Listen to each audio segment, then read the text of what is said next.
Hey guys, what is going on? I have a new project that I am super excited to have gotten, and I want to share it with you guys. So I was able to pick up this Glaston GT 150 for free. So it had a motor on it. Then the guy I got it from wanted to keep it, and I was like, cool. I probably was going to swap it out anyway with something different. But this is a super unique boat because if you're a James Bond fan, I know a lot of folks are, this is one of the kind of the boats they used in the film Live and Let Die, where he jumps over the levee, getting away from those guys. Obviously this is not the boat, but as a boat, it's just like it, even the same color scheme. So my goal with this is to obviously restore it, put it back together, put a new motor on it. It's been sitting for years and years, Lord knows how long. But overall, it's in good shape. We'll do a walk around with you. I think someone before actually put this as paint. I'm not sure. It feels really chalky. Might just need a buffing. I don't know. But you can see the discoloration here, all along here. It's just pretty dirty at this point. I do have some gel coat damage here. The trailer is pretty rough, but it towed home just fine. And the glass is all here too, which is amazing. That's really cool. This boat did come from Montana originally, so obviously it was never used in the film, or maybe it was, who knows.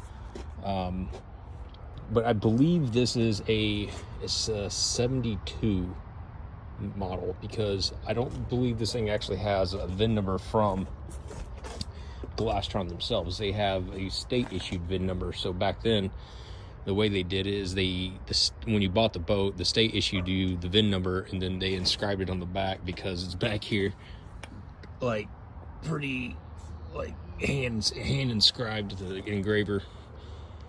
But we're gonna try to dip into this thing and see what we're really working with.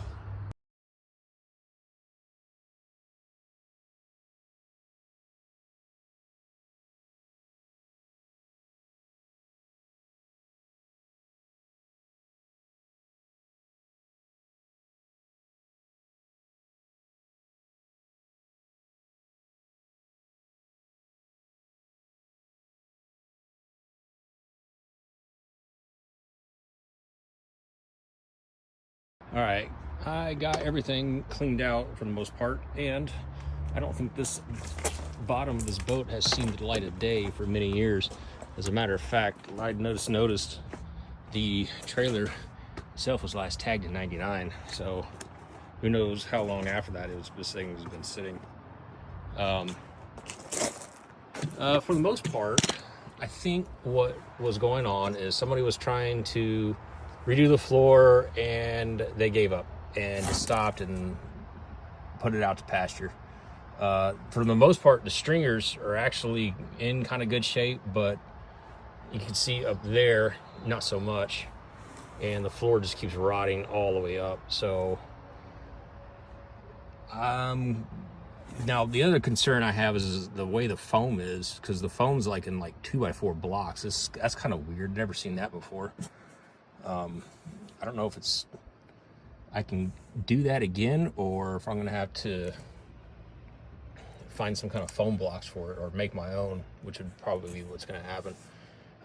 So originally this thing had a Mercury 115 on it, and I'm thinking about going back with the same thing, just a lot newer, two-stroke of course, because I want this thing for speed.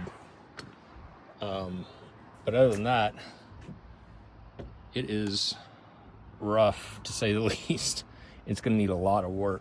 I think what the plan is going to be is I'm going to take the cap off, lift the whole thing off, and then redo the floor and put the cap back on and rebuff everything from there. That's about the only way I think this should be done, because it's clearly not going to get it's not gonna be right if I don't.